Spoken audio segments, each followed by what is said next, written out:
sessão ordinária da 35ª sessão, realizada no dia 27/9/2023. Alguma objeção, Corte? Pela aprovação. Pela aprovação, presidente. Declaro aprovada. Bem, aqui a doutora Cátia me comunicou que o doutor Antônio Justino Feitosa pediu para ser logo, levar logo o processo dele, cada dele é mais idoso e tudo. Eu acho que os senhores presentes, não tem nenhum, os aqui estão online, quem não está, tem alguma objeção? Eu pergunto aos colegas que estão presentes. Então, eu vou chamar, julgar, o doutor é lá do Barro, né? Ó, a doutora Fátima, a desembargadora Fátima é relatora, viu? É o 6115. Vou chamar julgamento, ok? 6115, apelação número 000505840-2019-8-060045. Apelante Eudoro Dias Cabral, apelado. Joal Participação S.A. O doutor Justino Neto está inscrito para sustentação oral pela parte apelante. Com a palavra, eminente relatora. Pois não, senhor presidente. Doutor Justino, o senhor dispensa a leitura do relatório? Sim, excelência. Então, o senhor com a palavra para a sustentação oral no prazo regulamentar. Muito bom dia a todos. Excelentíssimo senhor presidente, doutor Inácio Cortez. Somos lá do Barro e acho que Vossa Excelência deve ter passado pelo município de Milagres, a quem eu saúdo, em nome do qual eu saúdo os demais desembargadores aqui presentes. Desembargadora Maria de Fátima de Melo Loureiro, eminente relatora do presente processo. Doutora Ângela Maria Góes do Amaral Albuquerque Leite, digníssima representante do MP. Doutora Cátia, coordenadora da 2ª Câmara, aqui secretariando os trabalhos. Demais funcionários do tribunal, nesta 2ª Câmara. Meus colegas aqui presentes, a quem eu agradeço a distinção e a honra de poder, inicialmente, proceder, tendo em vista que irei ainda para o Barro daqui a pouco, embora, como o desembargador falou, idoso. Nós estamos aqui, eminente relatora, numa situação que envolve um assunto que, a nosso ver, a R-sentença foi prolatada contra as provas existentes nos autos. Nós vamos observar que foi pelo magistrado ACU decidido pelo Instituto ad corpus, enquanto que toda prova documental nos traz uma realidade ad mensurem, ou seja, pelas efetivas medidas existentes no imóvel. Quando a gente vai observar os autos, a gente vê que o recorrido diz que adquiriu 8 lotes de terreno próprio para a construção. 8 lotes, determina esses 8 lotes, na quadra 20 do loteamento existente lá no Barro. Ainda diz que cada lote mede 10 metros de frente por 20 metros de fundo. Então, são dimensões que estão determinadas na matrícula do imóvel. Foi levado em consideração um limite que existiu, ou talvez ele foi colocado nos autos, em 1997, enquanto que a matrícula do imóvel, que está as folhas 45 e 46 dos autos, traz que o imóvel é pertencente a um loteamento, com a dimensão de cada lote 10 por 20, em que o recorrido, ou a recorrida no caso, teria adquirido esses 8 lotes. Não há como, no nosso entendimento, e pedindo todas as vezes, excelência, desse julgamento ter sido como ad corpus, por vários motivos, entre os quais o nosso Código Civil, ele diz que, na situação em que as dimensões reais do imóvel não ultrapasse 1/20 da relação dos seus limites, ele seria ad corpus. Porém, se as dimensões existentes ultrapassarem mais de 5%, que é 1/20 do total do imóvel, este não poderia ser contemplado como pelo Instituto ad corpus, e sim ad mensurem. Então, no caso, a recorrida, ela reivindica uma área 15% superior ao que foi comprado, ou seja, uma área de 6 metros de frente por 20 metros de fundo, enquanto a área total do imóvel é de 40 por 40 metros de frente por 40 metros de fundo. Neste caso, a gente nota perfeitamente que nesta situação não poderia ser a sentença prolatada em favor da recorrida, porque não há contemplação nem no artigo 500, nem no parágrafo 1º desse mesmo artigo, segundo o Código Civil, tendo em vista que essas dimensões ultrapassam 1/20 do que está previsto. Outro assunto também que é de solar importância é o fato da uso capione, ou seja, a recorrida está a reivindicar um imóvel cuja posse está nas mãos do recorrente desde 2008, ensejando assim a uso capione, como foi pedido durante o processo, como está previsto no processo, e infelizmente não foi contemplado na R-sentença. Por esse breve relato, que o caso assim exige, agradeço a Vossa Excelência, agradeço a todos os presentes e concluo aqui a minha simples participação, requerendo provimento do presente recurso para que seja totalmente reformada a sentença. É como peço, Excelência. Com a palavra. Pois não, senhor presidente. Passo então a leitura do projeto de emenda que está assim lançado. Apelação civil, processual civil, interposição de recurso apelatório na pendência de julgamento de embargos de declaração opostos pela própria parte apelante, princípio da unicidade recursal, que veda a interposição de 2 recursos em face da mesma decisão pela mesma parte, não conhecimento do segundo recurso. Tratam os autos de apelação civil, folhas 262, 267, interposto pela parte requerida com o propósito de reforma de sentença de folhas 263, 271, proferida nos autos da ação reivindicatória que julgou procedente o pleito inicial. Em análise dos autos, tem-se que a parte apelante, em 22/6/22, opôs aos autos recurso de embargo de declaração, folhas 252, 255, modalidade recursal com natureza especial, que tem como uma das suas características a inexistência de efeito suspensivo, e sim a interrupção automática dos prazos para a interposição de outros recursos. Artigo 1026 do CPC. Ocorre que, em 6/7/22, a mesma parte interpôs o presente recurso de apelação quando ainda pendente de decisão do recurso de embargos de declaração por si interposto anteriormente, que fora decidido somente em 14/9/22, folhas 286, 287. Ainda que o primeiro reclamo tenha sido manejado com o objetivo de sanar omissões da sentença, e o segundo com o fito de reformar o mérito daquele mesmo pronunciamento, a assodada apresentação da apelação, quando ainda não haviam sido julgados os embargos de declaração opostos nos autos de origem, resulta em ferimento ao princípio da unicidade, o que impede o conhecimento do recurso.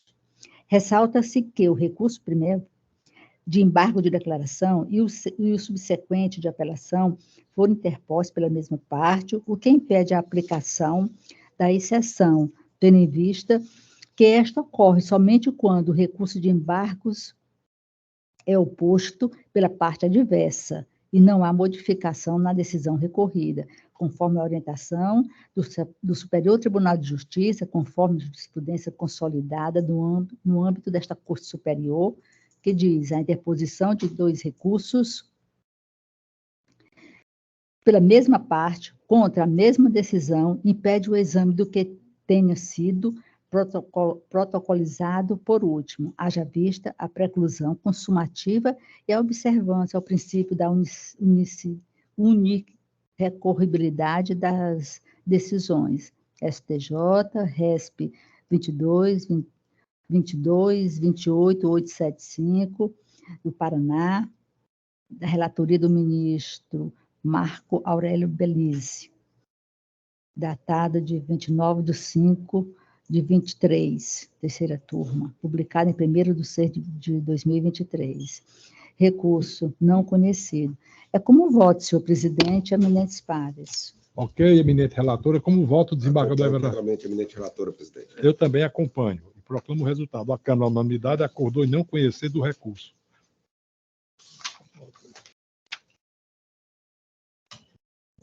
Bom dia. Chamo a julgamento o 6.105, apelação 0201979342-2022-8060055. Apelante Maria Ferreira do Nascimento Silva. Apelado Banco Itaú Consignado S.A. O doutor Henrique Souza está inscrito para sustentação oral. A relatora é a eminente desembargadora Maria de Fátima Melo Loureiro. O doutor Henrique Souza, por favor, deixa estar aí fora. Chama aí, doutor Henrique. Tem ninguém, não? Então o processo será julgado com os demais. Chamo a julgamento a apelação número 6.161, apelação número 0051-753-61-2021-806-0084. Apelante Banco Bradesco Financiamento S.A. Apelada Marlene Gonçalves Martins da Silva. A relatoria da eminente desembargadora Maria de Fátima Melo Loureiro. E o doutor Vitor Castro está inscrito para a sustentação oral de forma online. Doutor Vitor Castro, por favor. Muito bom dia, excelência. Bom dia. Com a palavra a eminente relatora. Pois não, senhor presidente. Doutor Vitor Castro. O senhor dispensa a leitura do relatório, doutor? Dispenso, excelência. No caso aqui, o seu cliente está tendo o direito reconhecido. O senhor dispensa, então, a leitura da sustentação oral? Dispenso, excelência. Passo, então, a leitura do projeto de emenda que está assim lançado.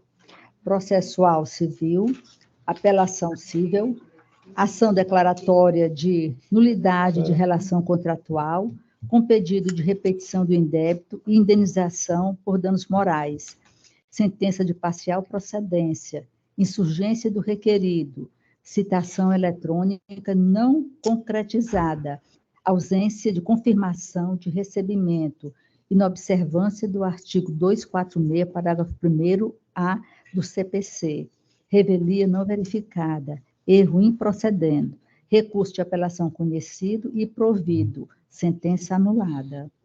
Insurge-se o apelante contra a sentença que julgou parcialmente procedente os pleitos autorais com fundamento na revelia do ente bancário. O requerido, além de defender a reforma da sentença por supostamente inexistir ato ilícito praticado, suscita o cesseamento do direito de defesa, sob o fundamento de falha na citação, tendo em vista que o ato foi considerado eficaz automaticamente, embora ausente a confirmação de leitura pelo apelante do conteúdo do expediente citatório realizado de forma eletrônica. Vislumbra-se que, após os expedientes citatórios, diante da inexistência de leitura do ato eletrônico dentro do prazo de 10 dias corridos, a citação do réu foi considerada realizada automaticamente, iniciando o prazo para contestação. Constata-se ainda que a Secretaria de Vara, considerando a realização de citação tácita do requerido, na forma do artigo 5º, parágrafo 3º da Lei 11.419, de 2006, emitiu certidão conferindo o decurso do prazo sem apresentação de peça de defesa. Fora decretada em sentença a revelia da instituição financeira e, na sequência, o juiz Uacó proferiu a decisão combatida, que julgou parcialmente procedentes os pleitos iniciais e condenou a instituição financeira a pagar à parte autora a indenização por danos morais.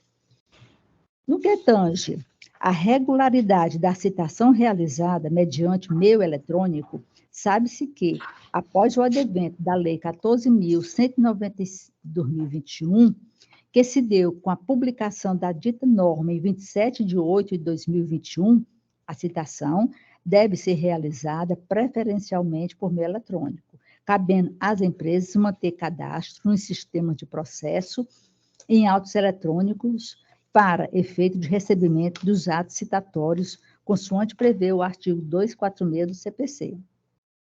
Contudo, não perfectibilizada a citação por meio eletrônico, deverá o juízo empregar meios para a realização do ato por correio oficial de justiça ou por edital, na forma do parágrafo 1º, letra A, do dispositivo mencionado.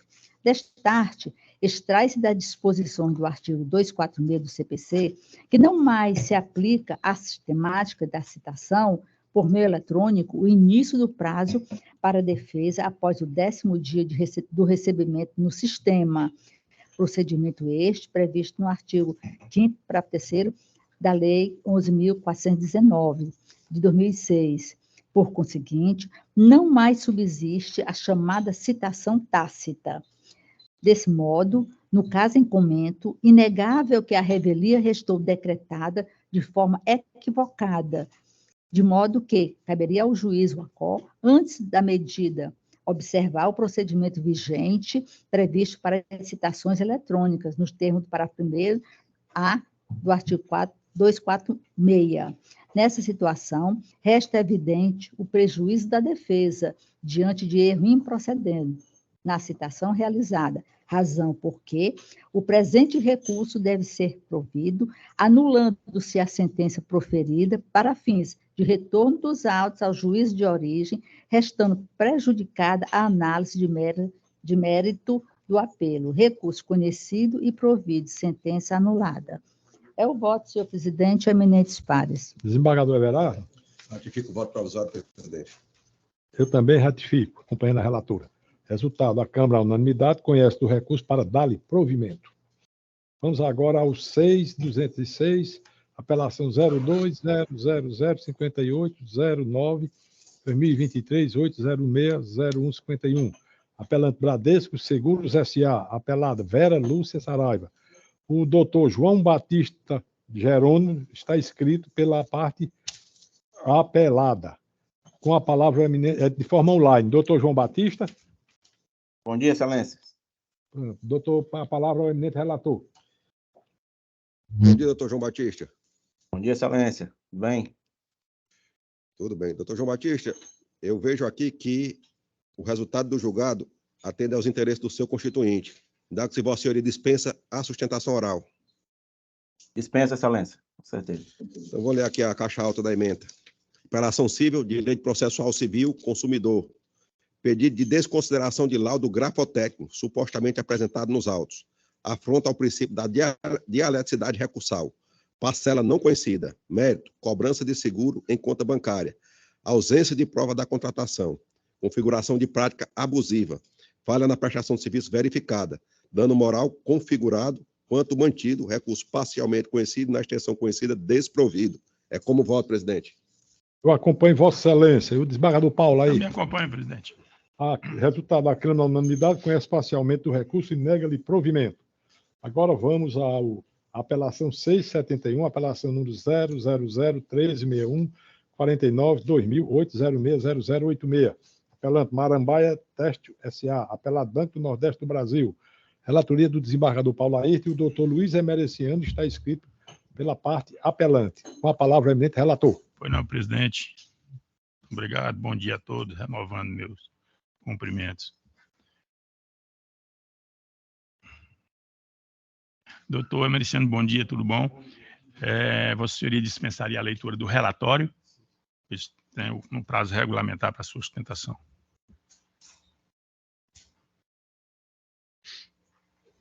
Bom dia a todos, cumprimento Vossa Excelência, desembargadores dessa Câmara, doutora Procuradora de Justiça, serventuários e os colegas aqui presentes. Excelência, esse processo é uma ação monitória manejada pelo Banco do Nordeste, em que ela cobrava debêntures oriundas do projeto Finó. Esse projeto Finó da empresa foi cancelado no ano de 2010, ocasião em que o banco perdeu a legitimidade para tal cobrança. Quando o projeto Finó é cancelado, a legitimidade para cobrar as dívidas oriundas do projeto passa a ser da Sudene. Então, o banco insistiu em uma cobrança em que não era mais parte legítima para fazê-lo desde 2010, enquanto a citação da empresa ocorrida com um comparecimento espontâneo dela se deu apenas em 2020.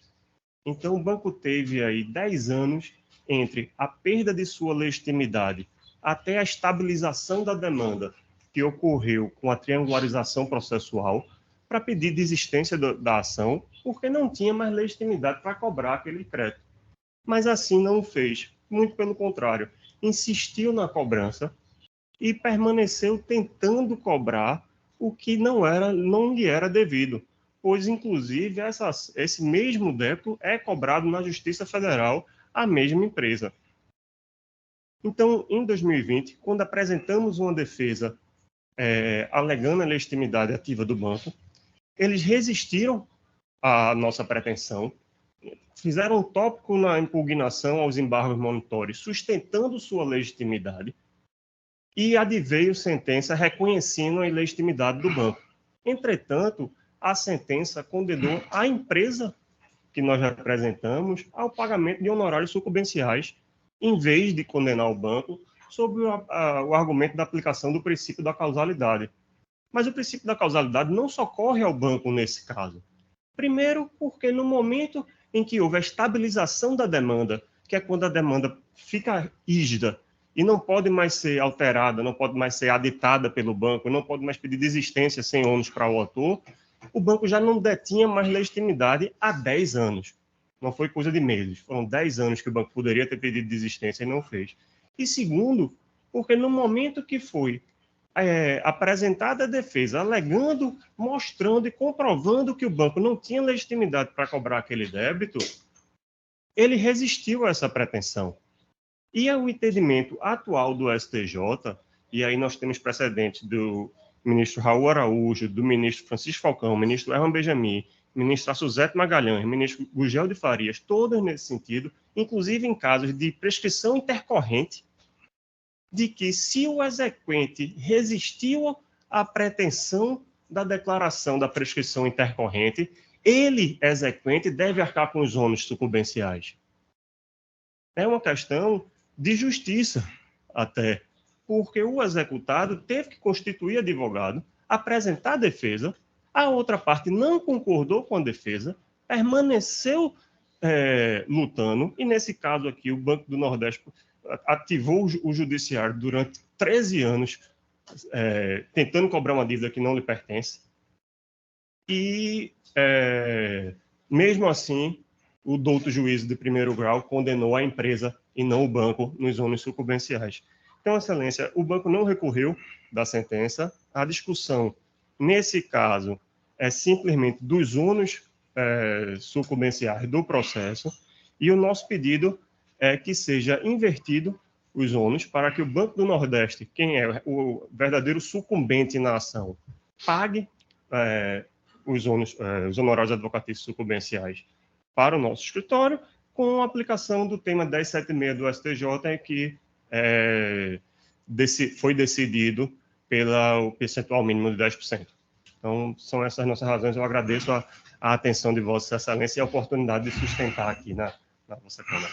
Obrigado. A palavra, o eminente relator. Obrigado, presidente. Eu gostaria de parabenizar o doutor Luiz Emericiano E vou pedir autorização, meus pares, apesar da proposta de emenda estar bastante analítica, mas para apresentar pelo voto, tem algumas peculiaridades que têm que ser justificadas, apesar de já ter ocorrido a votação antecipada. Mas é um tema bem interessante. Recurso tempestivo e cabível, preparo comprovado, portanto conhecido. Há 2 temas devolvidos no recurso, quais sejam a reversão da condenação da apelante ao pagamento de honorários advocatícios e, em consequência, do provimento do primeiro pedido, a aplicação do parágrafo 2º do artigo 85 do CPC para fixar a mencionada obrigação em patamar percentual. A ação monitória foi ajuizada no dia 30 de junho de 2000, porém, a sentença restou proferida em 17 de setembro de 2021, sendo aplicável o enunciado administrativo número 2 do STJ e as normas de direito temporal vigentes com a edição da Lei Processual Civil de 2015. O artigo 85 do Código de Processo Civil assim dispõe, e eu não vou ler porque está no voto, que eu não só transcrevi, mas com relação a todos os seus parágrafos. O caput do artigo 85 da Lei 1305 de 2015 evoca o princípio do decaimento para o fim de condenar o vencido à obrigação de pagar honorários ao advogado do vencedor. Por sua vez, o parágrafo 10 do referido dispositivo legal enuncia o princípio da causalidade, direcionando a obrigação de pagar a verba profissional por quem deu causa ao processo. A argumentação recursal defende que a requerida foi vencedora no processo, posto que compareceu espontaneamente nos autos no ano de 2020 para opor embargos monitórios, tendo o juiz da causa acolhido a sua argumentação no sentido de que ocorreu superveniente ilegitimidade ativa do Banco do Nordeste do Brasil S.A., eis que, em face da irregularidade na aplicação dos recursos financiados, a legitimidade passou a ser da União, mencionando ainda que a resistência do autor em reconhecer processualmente tal circunstância equivale ao seu decaimento. Fato é que a dupla causalidade originada pela recorrente para que os honorários advocatícios comerciais sejam imputados contra si. Em primeiro lugar, em junho de 2000, a apelante deu causa à propositura da ação monitória ao deixar de pagar as obrigações decorrentes das debêntures emitidas em favor do BNB-SA por força de escritura pública particular datada de 1º de outubro de 92, registrada sob o número 3.719, no livro 3 do registro auxiliar do cartório da primeira zona da comarca de Fortaleza. Débito que, à época do protocolo da petição inicial, era superior a 31 milhões de reais. Só fazendo uma ressalva, porque ele fala aqui em escritura particular, e a emissão de debênture é feita por instrumento particular, porque o Banco do Nordeste tem legitimidade para isso. Continuando no voto. O instrumento particular foi juntado às folhas 22 e 30. O reitor do feito decidiu pela remessa do feito para a Justiça Federal, folhas 325. Porém, como a União manifestou não possuir interesse no processo, folhas 337 e 339, somente decidiu pela sua improcedência para processar a lei em outubro de 2008, folhas 349, devolvendo o caderno processual para a vara estadual de origem.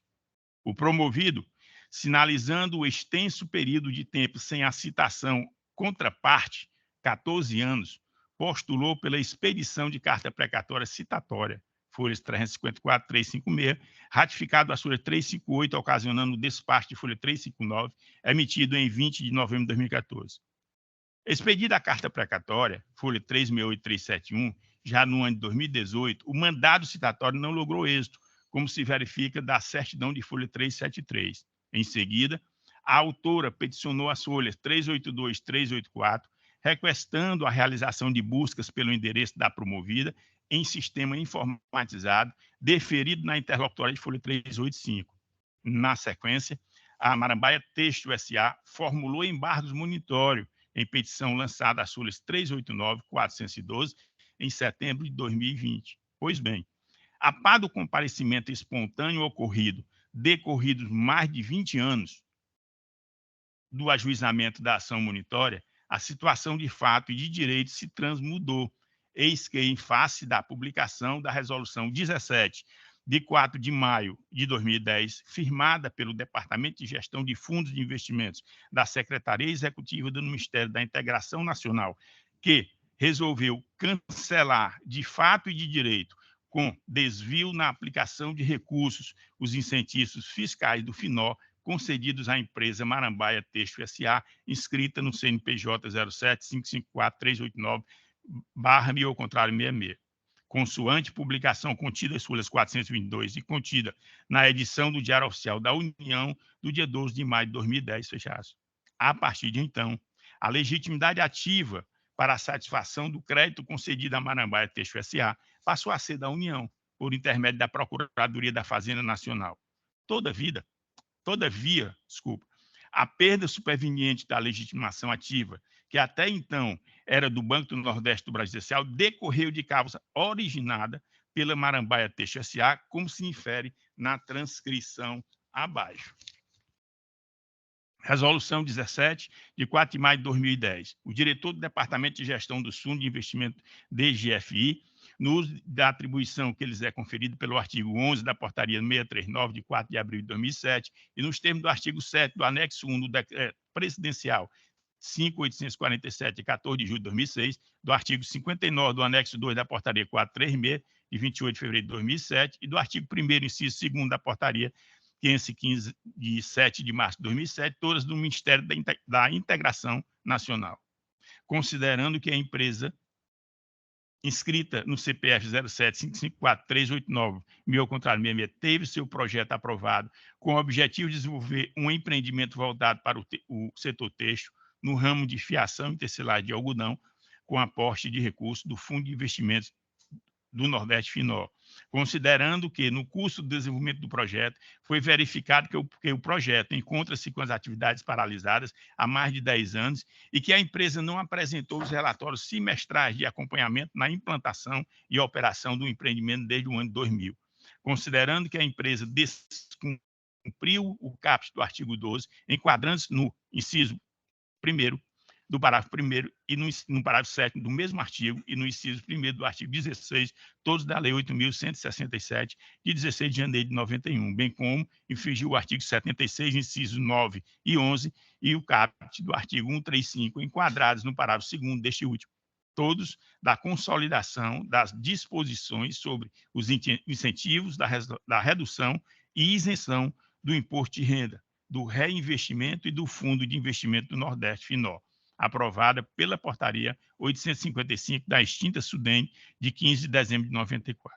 Considerando que a empresa teve sua defesa escrita indeferida, bem como não apresentou recurso administrativo, e considerando que no curso do processo administrativo apuratório, número 28110 FO 0186/86, disto X, restou demonstrado que a conduta da empresa e de seus administradores configurou desvio na aplicação de recursos do FINO, resolve cancelar, de fato e de direito, com desvio na aplicação de recursos, os incentivos fiscais do FINO concedidos à empresa Marambaia Texto S.A., inscrita no CNPJ já falado. Voltando ao voto. Desta forma, tendo o apelante dado causa à propositura da ação monitória e, principalmente, a ilegitimidade ativa superveniente do recorrido, não há se falar em aplicação do princípio do decaimento contra o BNB-SA. E mais ainda, que o promovente resistiu à pretensão de extinção do processo. O que resta patente é que o comparecimento espontâneo da recorrente aos autos, na origem, não se deu apenas para obter a extinção do processo sem resolução do mérito por ilegitimidade da autora para oferir o crédito objeto da monitória, mas, principalmente, para obter a condenação em honorários advocatícios em seu favor. Não é lícito, proporcional ou razoável que a apelante, tendo dado causa à posterior ilegitimidade ativa do ora recorrido, que resultou na conclusão administrativa de que houve desvio na aplicação de recursos do Fundo de Investimento do Nordeste FINO, venha em juízo postular pela condenação do BNB em honorários advocatícios sucumbenciais, ainda mais em patamar percentual na forma do parágrafo 2º do artigo 85 do Código de Processo Civil.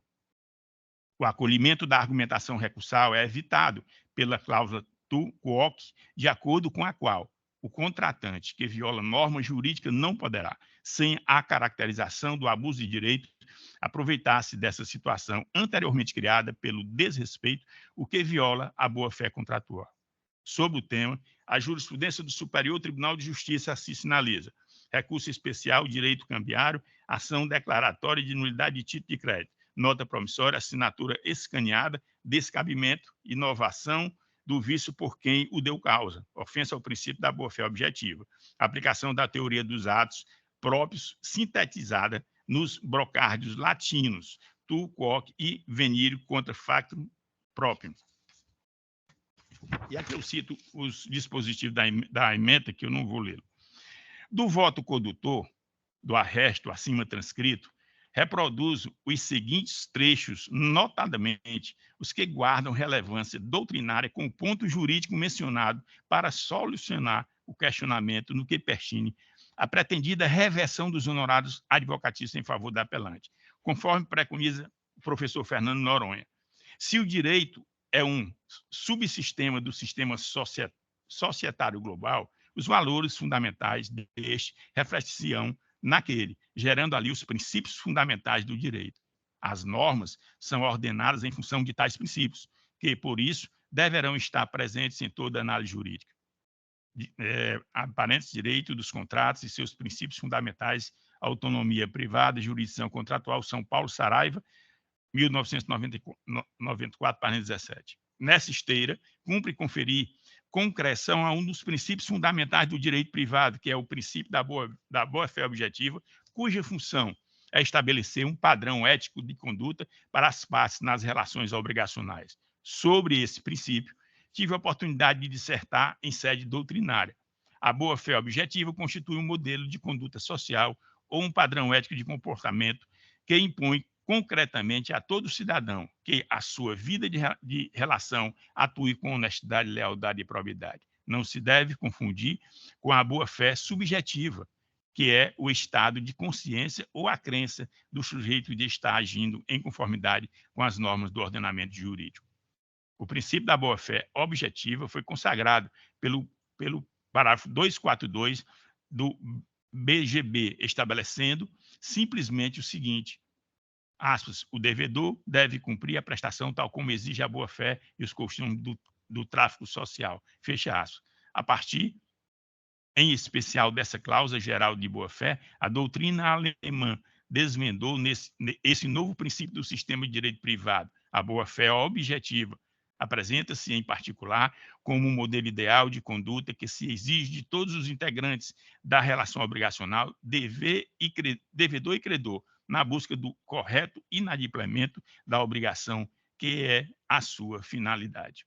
E aí eu trago também alguns comentários da professor Almeida Costa, que não vou ler, está no voto, as citações do próprio Código Civil.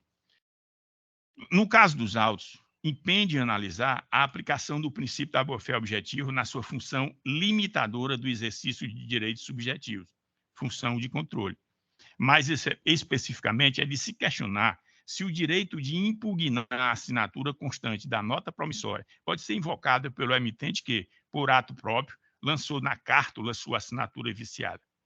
Cabe estabelecer que, de acordo com o cenário fático delineado nas instâncias ordinárias, não se cogita de fraude ou de falsificação de assinatura, tendo o tribunal afirmado expressamente, aspas, pela circunstância e pela confissão da recorrente, conclui-se que dela partiu a assinatura constante na nota promissória, em discussão, fecha aspas, folha 526.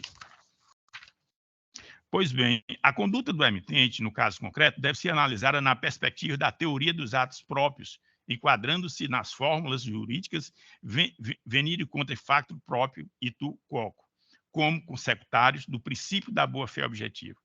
Especificamente, a fórmula tu quoque atua, aspas, impedindo que o violador de uma norma pretenda valer-se posteriormente da mesma norma antes violada para exercer um direito ou pretensão, fecha aspas. Maurício Mota, Gustavo Klock, Organização Transformações Contemporâneas do Direito das Obrigações de Rio de Janeiro, 2011, página 2009. Com efeito, a norma inobservada pelo emitente é a do artigo 75 da LUG, que estabelece a assinatura do emitente como requisito de validade da nota promissória, devendo a assinatura ser de próprio punho ante a inexistência de previsão legal de outra modalidade de assinatura na época da emissão da cártula. Essa mesma norma é invocada pelo emitente na ação declaratória de nulidade do título de crédito, configurando clara hipótese de aplicação das situações jurídicas sintetizadas nos brocárdios latinos.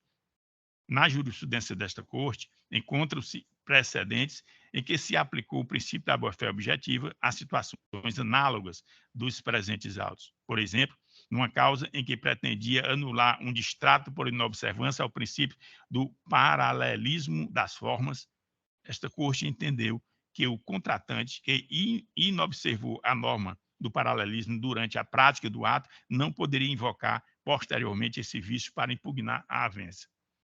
Em sede doutrinária, o eminente ministro Rui Rosado de Aguiar Júnior teve a oportunidade de analisar a teoria dos atos próprios, também chamada de proibição da venire contra facto próprio, nos seguintes termos, que eu também não vou ler, que está bastante extenso. Após a eminente professora, que é Judite Martins Costa, que também transcreve doutrina sobre a teoria dos atos próprios, se seus desdobramentos nos seguintes termos. Após a eminente professora discorre com sua habitual profundidade acerca de cada uma dessas vertentes da teoria dos fatos próprios. Ilustrativamente, ainda no direito comparado, encontra-se a aplicação da Turcotte em hipótese que guarda semelhança com o caso dos autos, conforme relata Anderson Schreiber. Verbes, também vou deixar de lê-lo porque está no voto. Destarte, à luz da boa-fé objetiva, a rejeição da alegação de nulidade das notas promissórias à medida que se impõe. No que pertine à aplicação do princípio da causalidade, os precedentes da jurisprudência sinalizam o seguinte: apelação civil, ação de reintegração de posse, ilegitimidade passiva, teoria da acessão, extinção do processo em resolução do mérito, perda do objeto e consequente perda superveniente do interesse de agir, distribuição do ônus da sua argumentação, aplicação do princípio da casualidade, artigo 85, parágrafo 10 do CPC, ressarcimento dos honorários contratuais e impossibilidade, que da Tribunal de Minas Gerais. Trago também do ministro Napoleão Nunes Maia, no mesmo sentido, do STJ, do Distrito Federal, do ministro Humberto Martins, do STJ, e do ministro Sérgio Cuquina, tudo no mesmo sentido. Relevo trazer à baila a resto que estabelece a saciedade, o questionamento recursal. Recurso especial, direito civil e processual civil, artigo 85 do CPC, ação de execução de títulos executivo extrajudicial, prescrição intercorrente, honorários advocatícios sucumbenciais em favor do advogado da parte cotada, descabimento, princípio da casualidade, precedentes do STJ, e aí trago da ministra Nancy Andri e também do ministro Paulo de Tarso Sanseverino. Finalizando, não há como aferir se a dívida estaria prescrita, posto que, em tese, a demora na citação da promovida apelante não é atribuível à sua desídia, como informa a súmula 106 do STJ. O não provimento da apelação enseja a majoração dos honorários advocatícios para a cifra de R$ 150 mil, à luz do artigo 85, parágrafo 11 do Código de Processo Civil, não se aplicando os patamares percentuais previstos na regra do parágrafo 2º do mencionado dispositivo legal, na medida em que o apelado defende na sua contrariedade recursal pela aplicação do arbitramento equitativo para este fim, sem descurar do volume financeiro versado no litígio. Isto posto, conheço da apelação, mas para negar-lhe provimento como voto, eminente presidente e eminentes pares. Ok, eminente relator. Como vota a desembargadora Fátima Loureiro? Pois não, senhor presidente. Quero parabenizar o eminente relator pelo brilhante voto, realmente muito bem analisado, ponto a ponto. Tive a oportunidade de ontem fazer uma leitura e, na oportunidade, já votei. Nesse momento, eu ratifico o meu voto provisório, acompanhando o relator. Desembargador Everardo Lucena. Presidente, eu também gostaria de elogiar o brilhante voto do eminente relator. O eminente desembargador Paulo analisou de forma criteriosa, certo? O referido processo. E realmente, o ponto crucial, desembargador Paulo, que Vossa Excelência conseguiu captar do processo, é que eles deram causa à mudança da legitimidade, certo? Quando deram causa à anulação do financiamento. E Vossa Excelência cita aqui uma jurisprudência da ministra Nancy, que cai como uma luva para esse processo. Diz a ministra Nancy, o princípio da causalidade não se contrapõe ao princípio da sucumbência. Antes, este é um dos elementos norteadores daquele. Pois, de ordinário, o sucumbente é considerado responsável pela instauração do processo e, assim, condenado nas despesas processuais. O princípio da sucumbência, contudo, cede lugar quando, embora vencedora, a parte deu causa à instauração da lide. É um RESP que Vossa Excelência colocou aqui no voto, 303.597 de São Paulo, relatora ministra Nancy Andrino. Então, acompanho integralmente o relator e parabenizo pelo brilhante voto. Resultado: a Câmara, à unanimidade, conhece do recurso e nega-lhe provimento. Obrigado, Excelência. Bom dia. Bom dia. Chamo a julgamento 6.199, apelação 0235-981-66-2020-806-001. Apelante, Itaú Unibanco S.A., apelada Maria Ivanildo dos Santos Alves. A relatoria do desembargador Everardo Lucena, o doutor Olavo Barros.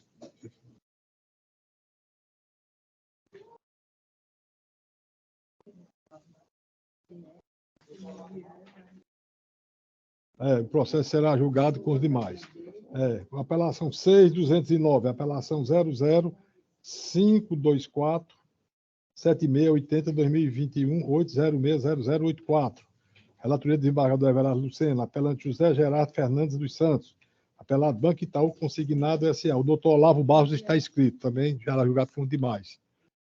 Desembargador Paulo aí, 675, apelação 00-21-489-71-2017-806-0029. Apelante, Banco Itaú Consignado S.A. Apelado, Banco Itaú Consignado S.A. Apelado Francisca Cornélia de Almeida Brito. Advogado doutor Olavo Barros, também não está presente, será julgado por demais. Vamos agora ao 688. Apelação número 000964641-2019-819-0126. Apelante Manuel Estrela de Souza, apelado Banco Itaú Consignado S.A. Relatoria do desembargador Paulo Ayrton Albuquerque, o doutor Olavo Barros está também escrito para sustentação oral. Como ele não compareceu a nenhum, os processos serão julgados por demais. Agora vamos ao 606. Apelação 0006493-28-2008-806-0112, apelante, Sociedade Civil Médico Cirúrgica, Hospital Santo Inácio. Apelado, Companhia Energética do Ceará. O doutor Pedro Ivan Duarte está inscrito para a sustentação oral. A relatoria é da eminente desembargadora Fátima Loureiro. Doutor Pedro Ivan. Bom dia, desembargador Inácio, bom dia, desembargadora Fátima, bom dia, desembargador Everardo. Doutor Procurador, estou presente, Excelência. Com a palavra, eminente relatora. Pois não, senhor presidente. Doutor Ivan, o senhor dispensa a leitura do relatório? Sim, Excelência. O direito do seu constituinte está sendo aqui reconhecido, sendo favorável. O senhor dispensa a sustentação oral? Sim, Excelência, com certeza. Faço, então, a leitura da ementa que está assim lançada. Apelação civil, ação de cobrança, consumo de energia elétrica, débito referente às faturas em atraso, tratativa de composição amigável no decorrer do processo, inovação do pedido acerca das parcelas vicendas após regular quitação do acordo, decisão que julgou procedente o mencionado requerimento autoral, preliminar de nulidade da sentença, ausência de intimação do réu para contestar os fatos, inobservados os comandos dos artigos 9º, 10º e 487, parágrafo único do CPC, erro improcedendo, ofensa aos princípios do contraditório, ampla defesa e da decisão não surpresa, apelo conhecido e provido, sentença anulada. Trata-se de recurso de apelação adversando da sentença, que julgou procedente a pretensão autoral, condenando a parte promovida ao pagamento de R$ 283.914,24, devidamente corrigido. Como razões da reforma, a parte ré argumenta que ocorreu cerceamento de defesa, tendo em vista que houve prolação da sentença sem que ele fosse oportunizado contestar a inovação do pedido realizado pela parte autora referente a uma nova dívida. Argumenta que o débito cobrado em sede exordial fora devidamente quitado através de composição amigável e requer a nulidade da sentença, determinando outro sim o prosseguimento do feito pela instância ordinária. No caso vertente, a parte ré, ora apelante, não foi previamente intimada para se manifestar sobre a petição de folha 206 e 207, que pleiteou o prosseguimento do feito em relação aos débitos vincendos, após a celebração do acordo realizado entre as partes, dando quitação do débito, de modo que o magistrado incorreu em erro improcedendo, por desatender aos comandos dos artigos 9º e 10º, bem como do parágrafo único do artigo 487, todos do CPC. Em caso configurada a violação dos princípios do contraditório, ampla defesa e decisão não surpresa, a anulação da sentença é medida que se impõe. Recurso conhecido e provido, sentença anulada. É como voto, senhor presidente, eminentes pares. Acompanho integralmente, eminente presidente, eminente relator. Eu também acompanho na íntegra. Proclamo o resultado. A Câmara, à unanimidade, conhece do recurso para dar-lhe provimento. Câmara, julgamento agora o 6.124, apelação número 000025945-2017-8060199. Apelante, apelado cooperativa e transporte dos motoristas autônomos de Massapê. Apelante, apelado Maria Elita Araújo e outro. Apelado, Carrodor Transporte Limitada e outro. A relatoria da desembargadora Fátima Loureiro e a doutora Rafaela de Siqueira está inscrita para a sustentação oral. Doutora Rafaela. Bom dia, desembargadores. Estou aqui. Doutora Fátima, desembargadora relatora, demais. Vossa Excelência está onde? Sobral. Sobral. Para a relatoria da desembargadora Fátima. Desembargadora, com a palavra, por favor. Pois não, senhor presidente. Doutora Rafaela, a senhora dispensa a leitura do relatório? Sim, dispenso. Então, a senhora, com a palavra, para, no tempo regulamentar, apresentar a sua defesa oral, sustentação oral. Obrigada. Bom dia a todos os presentes e aqueles que encontram-se também aqui na sala de videoconferência. Bom, como já foi dito, eu sou advogada da autora, a senhora Maria Elita. No dia 28 de outubro de 2016, ocorreu um acidente automobilístico na rodovia estadual que liga a cidade de Granja a Sobral. Estava sendo realizada a rota de Martinópolis, e aí houve uma colisão entre um caminhão carregando cerâmicas da empresa Carradori, uma das requeridas, e um micro-ônibus realizando o transporte coletivo de passageiros da Cotimã, concessionária de serviços públicos, realizando um transporte intermunicipal. Houve a colisão, dado que o caminhão encontrava-se com a carga acima do peso permitido, invadiu a mão diversa em uma curva e acabou colidindo com o micro-ônibus, que, por sua vez, vinha em uma velocidade acima da permitida, sem os cuidados necessários para impedir ou, pelo menos, minimizar os efeitos de uma colisão, e acabou seguindo de forma tangencial a essa curva, desceu uma ladeira e veio a ocorrer este incidente que vitimou a autora. Ela foi gravemente ferida, além de outros passageiros. O acidente, inclusive, contou com vítimas fatais. Todo o procedimento médico, cirúrgico, fisioterapia, medicamentos foram custeados pela autora e sua família, de forma muito sôfrega, já que são pessoas de baixa renda, sem nenhum suporte de nenhum dos réus, nem da Carradori, nem da Cotimã, e uma vez que foram comprovados ato ilícito, dano, nexo causal e aptos a responsabilizar os réus, o magistrado já após o julgamento dos embargos de declaração, condenou os requeridos de forma solidária ao pagamento dos danos materiais a serem liquidados, mas em danos morais no aporte de R$30 mil. Houve recursos de apelação apresentado pela Cotimã e de forma adesiva pela autora. O meu papel aqui, excelentíssimos desembargadores, é defender o interesse da minha cliente, a senhora Maria Elita. No que diz respeito ao recurso apresentado pela Cotimã, que objetiva excluir ou minimizar a sua responsabilidade, as provas nos autos elas são inequívocas, bem como a jurisprudência e a legislação, no sentido de que recai sobre o prestador de serviço, concessionário de serviço público, a responsabilidade objetiva, além de que o laudo pericial realizado pelo PEFOSSE confirmou que eles também tiveram responsabilização no acidente em que foi ocorrido. No que diz respeito ao recurso da autora, que nós apresentamos de forma adesiva, é interessante trazer para vocês a informação de que, conforme consta na inicial, ela sofreu luxação em osso da perna, hemorragia interna, cirurgia de laparotomia exploratória, perdeu o baço, teve o osso da bacia quebrado, ainda precisa tomar medicamentos. Em razão do exposto, o nosso recurso busca obter de Vossas Excelências a majoração do dano moral de 30 para 100 mil reais, bem como manter os demais termos da sentença prolatada pelo magistrado Acó, mantendo a responsabilização da Cotimã e da Carradori como causadoras do acidente, ainda que de forma solidária, como o magistrado local proferiu.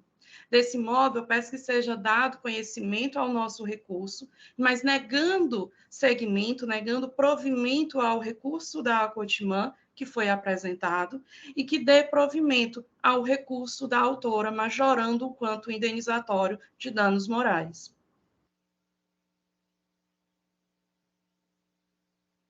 Terminou, Excelência? Já sim, obrigada. Eminente relator. Pois não, senhor presidente. Faço então a leitura do projeto de ementa. Apelação cível e recurso adesivo. Ação de indenização por danos morais e materiais. Acidente de trânsito. Colisão frontal entre veículos, micro-ônibus e caminhão. Passageira que sofreu escoriações, luxação no osso da perna, hemorragia interna, se submeteu a uma cirurgia de alta complexidade, perda do baço, bem como teve o osso da bacia quebrado, evidenciada a culpa dos requeridos no evento e na gravidade dos fatos descritos na inicial, danos materiais e morais configurados, quanto que atende aos princípios da razoabilidade e da proporcionalidade, pedido de majoração desacolhido, recursos conhecidos e improvidos, sentença preservada. Trata-se de apelação cível e recurso adesivo, interpostos contra a sentença de parcial procedência, proferida nos autos da ação de reparação de danos, onde restaram condenados os requeridos ao pagamento de indenização por danos materiais e morais, este último no valor de R$30 mil. Em suas razões recursais, a parte demandada, recorrente, rebate todos os pontos apresentados na petição inicial e na sentença, em especial quanto à conduta culposa exclusiva de empregado da empresa Carradori Transportes, que não observou o dever de cuidado. Por sua vez, a parte autora, adesivamente, requer majoração do quanto indenizatório para R$100 mil. Do evento danoso, do exame detalhado das provas colacionadas aos autos, é de reconhecer que restou demonstrada que a autora foi vítima de um acidente automobilístico na rodovia CE 362, quilômetro 65, quando era transportada no sentido Martinópolis-Sobral pelo micro-ônibus de propriedade dos apelantes que, por negligência, colidiu com um caminhão de propriedade da empresa Carradori Transporte Limitada, conduzido por Ivonei Zanardi, que, em uma curva, pendeu a sua carga, caiu da carroceria, provocando o acidente, envolvendo o micro-ônibus, conforme narrado na petição inicial e confirmado no depoimento da testemunha policial rodoviária estadual que atendeu à ocorrência. Em decorrência do acidente de trânsito, a autora sofreu escoriações, luxação da perna, conforme já ficou aqui consignado, perda do baço, bem como teve o acetábulo osso da bacia quebrado, os quais lhe fizeram correr risco de morte. Do dano material, conforme documentação colacionada pela parte promovente, recibos e notas fiscais emitidas em razão de serviços médicos, folhas 85 a 96, não restam dúvida dos danos patrimoniais sofridos. A responsabilidade dos requeridos de reparar tais danos, como os custos com todas as despesas suportadas pela autora durante o tratamento de suas enfermidades físicas, cirurgias, consultas médicas, remédios, instrumentos médicos utilizados, fisioterapia, deslocamentos em razão do tratamento médico. Nessa esteira, como bem destacado no deciso recorrido, os danos materiais deverão ser apurados em liquidação de sentença, razão pela qual não há como alterar a sentença nesse ponto específico, posto que acertada a condenação imposta, folhas 506. Do dano moral.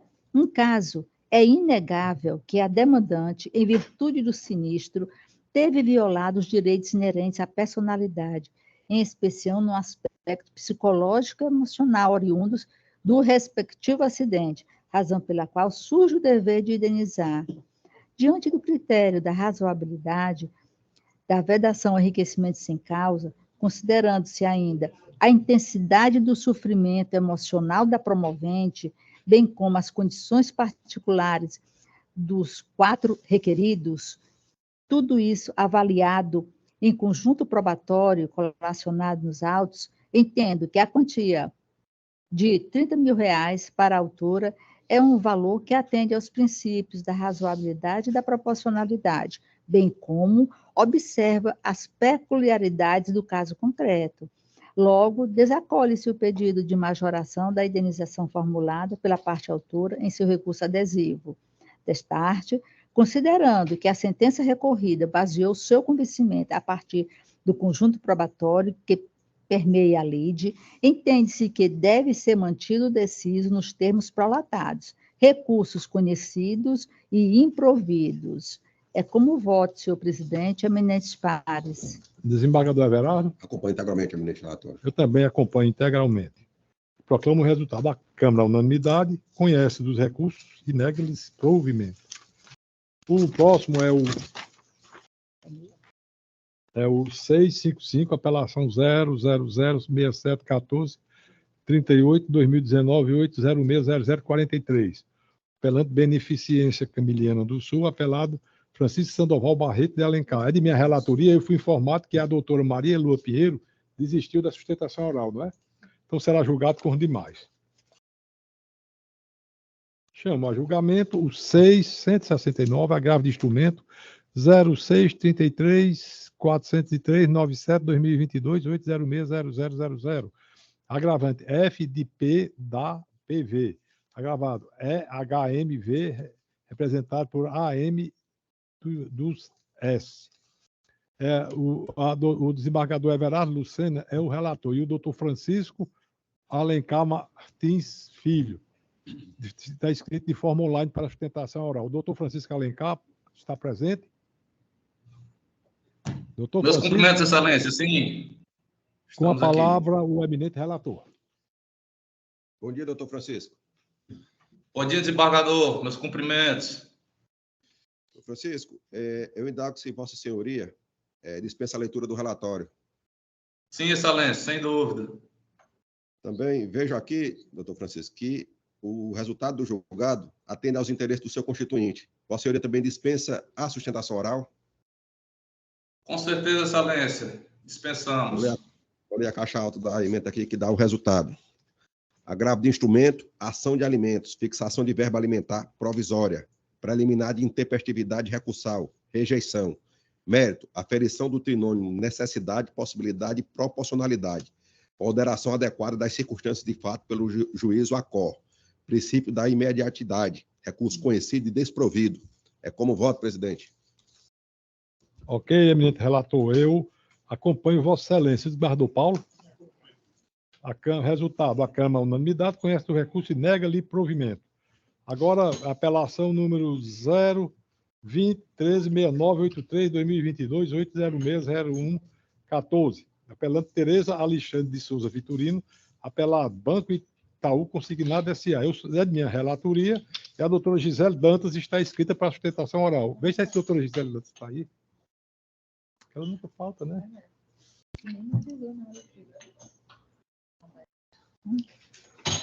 Falta não.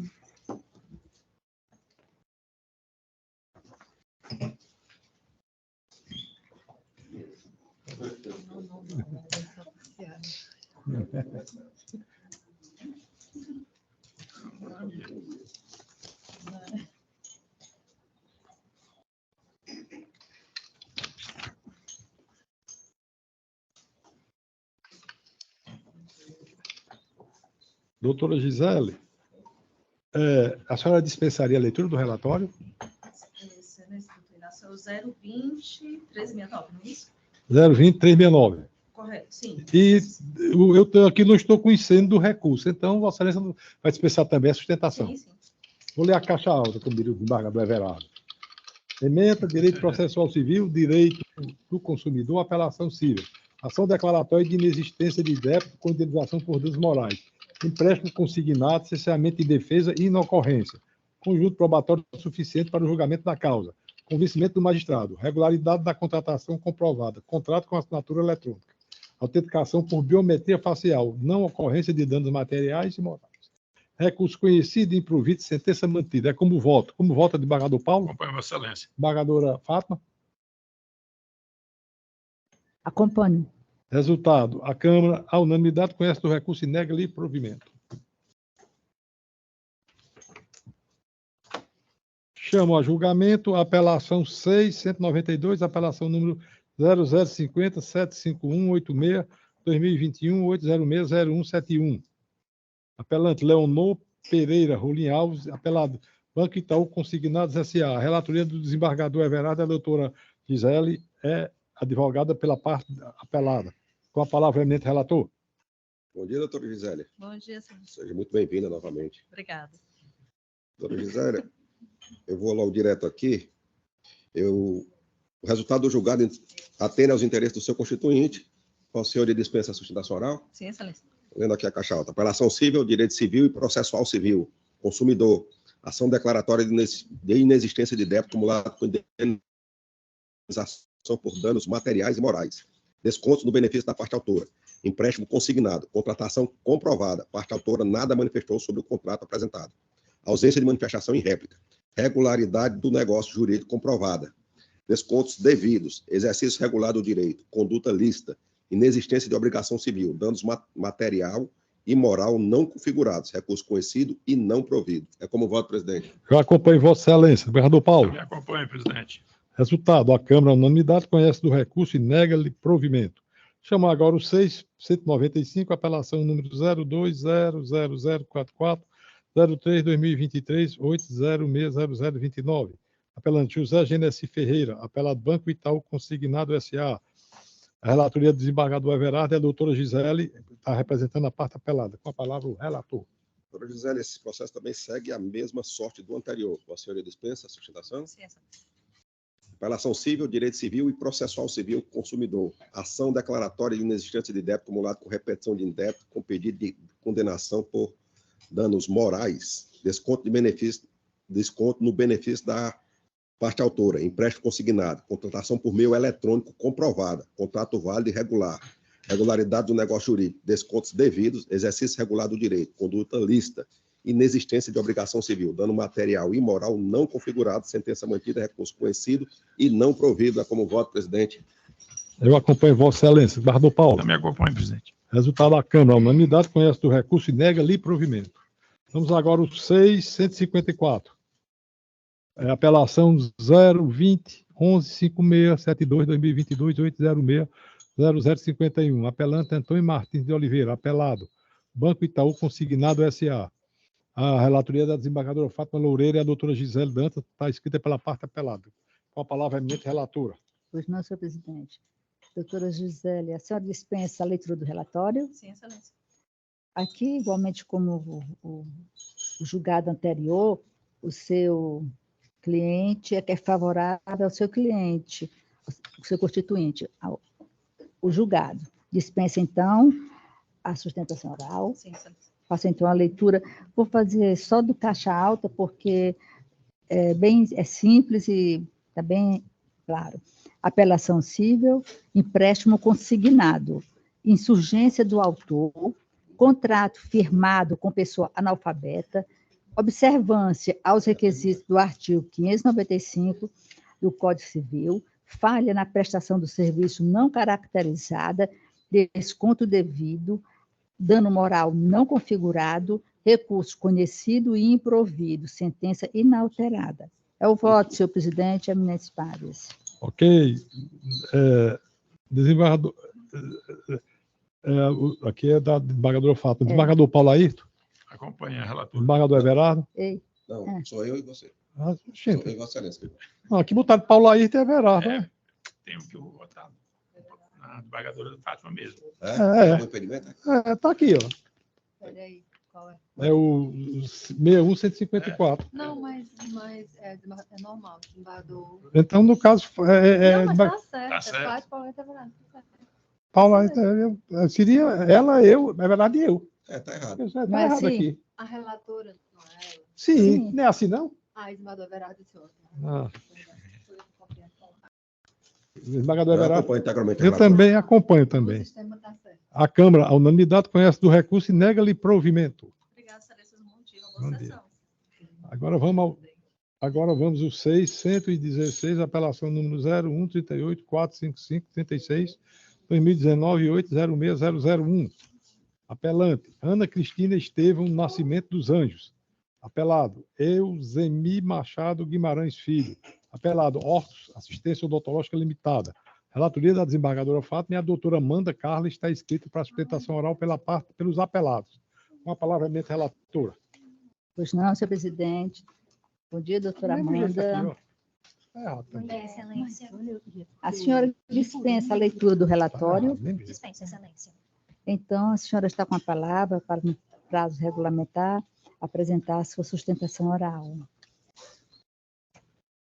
Excelentíssimo senhor desembargador presidente, Inácio de Alencar Cortez Neto, excelentíssima senhora doutora desembargadora relatora, Maria de Fátima de Melo Loureiro, excelentíssimo desembargador demais que integram esta segunda Câmara de Direito Privado, membro do Ministério Público, da Defensoria Pública e os demais colegas, advogados aqui presentes, a todos eu desejo um bom dia.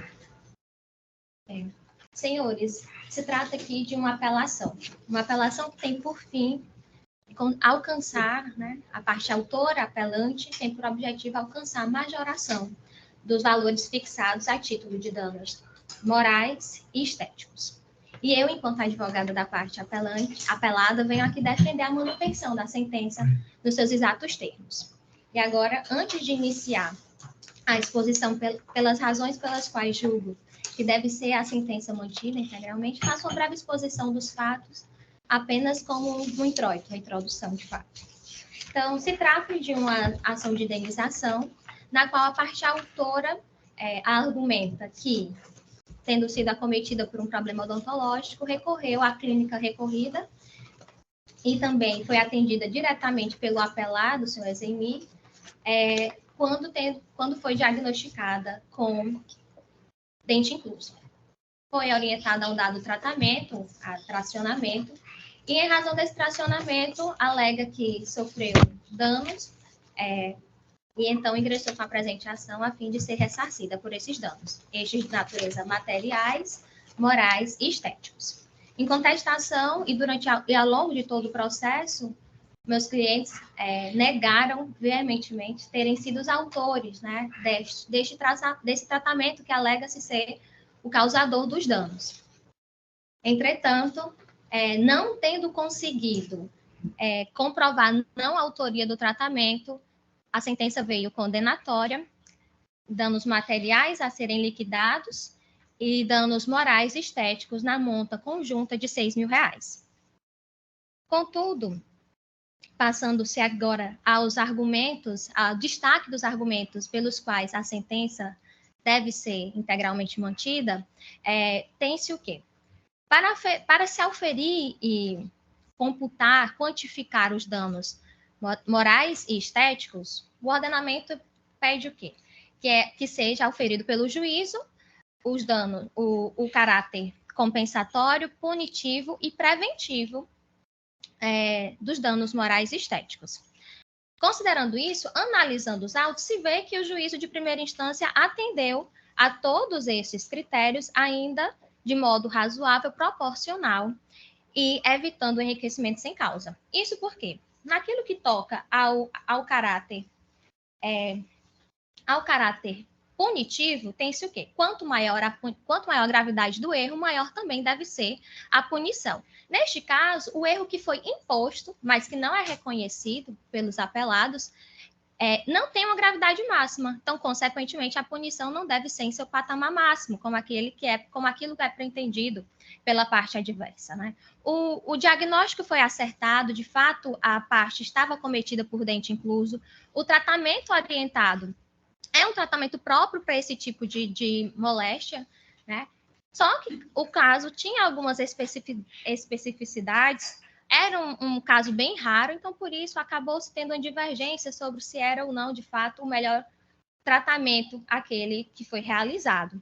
Então, como não foi um erro grosseiro, entende-se que, de fato, o erro não merece ser punido em seu potencial máximo, e por isso o valor fixado pelo juízo estaria ali dentro daquilo que é se entendido como necessário para punir.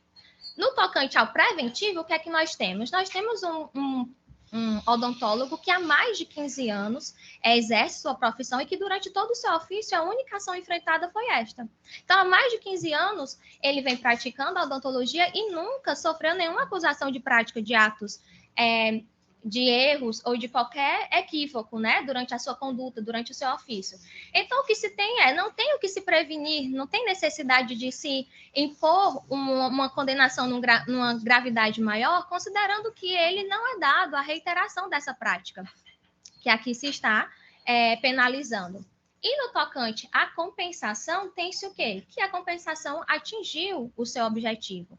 A própria parte autora, em audiência de instrução, propõe como acordo R$12.000. Então, ela entende que a título de danos materiais, morais e estéticos, R$12.000 atenderia ao que ela está vindicando nesta ação.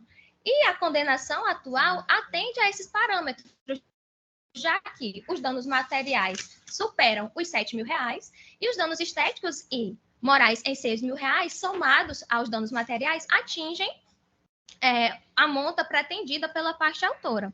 Então, por todas estas razões, se entende que o valor fixado pelo juízo de primeira instância foi acertado e atende a todo o propósito dos danos materiais, morais, sem, de qualquer modo, prejudicar a parte autora e considerando ainda a capacidade do nosso cliente. Embora, enquanto apelados estejam a clínica Hortus e o Dr. Exemi, a clínica já não mais existe e a condenação será assumida integralmente pelo profissional autônomo. E, por conta disso, um valor superior acabaria por comprometer, de fato, o sustento do cliente. Então, por todas essas razões, entendendo que o valor fixado foi fixado num quanto justo e suficiente para cumprir seu caráter preventivo de compensação e também punitivo, pede-se pela manutenção, reitera-se o pedido de manutenção da condenação nos termos fixados pelo juízo de primeira instância. Para finalizar, eu agradeço demais a escuta atenta de todos, desejo mais uma vez um bom dia. Pagadora Fátima. Pois não, senhor presidente. Parabenizo a doutora Amanda pela sua sustentação analítica, bem pontual. Parabéns. Passo, então, a leitura do projeto de ementa. Apelação civil, direito do consumidor, ação de indenização por danos morais decorrentes de fato de serviço, clínico-odontológica e profissional de saúde. Parte autora submetida a 2 anos de tratamento inadequado, postergando a extração do dente canino incluso superior esquerdo, falha na prestação de serviço, abalo e dor física que transbordam mero de sabor, danos morais configurados, valor indenizatório,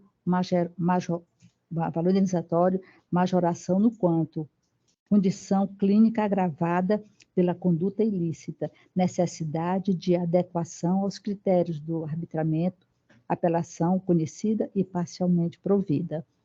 Em suas razões recursais, a autora aqui apelante busca a majoração do quanto indenizatório arbitrado, defendendo que o arbitramento deu-se de forma desproporcional aos danos materiais, morais e estéticos sofridos em decorrência do tratamento odontológico falho. Em caso, em análise das provas acostadas aos folhos, tem-se que resta verificado a conduta ilícita praticada pela parte requerida, tendo em vista a negligência em não solicitar o exame médico de tomografia na parte inicial do tratamento, tendo em vista que a parte autora foi submetida a 2 anos a diversas intervenções clinicamente inúteis antes da requerida proceder com a retirada do dente incluso superior esquerdo. Na hipótese em apreço, não há dúvida de que o fato do serviço ensejou em abalo moral indenizável, superando o mero de sabor ou o simples descumprimento contratual, tendo em vista o sofrimento físico e abalo psicológico decorrente das diversas intervenções procedimentais sem sucesso.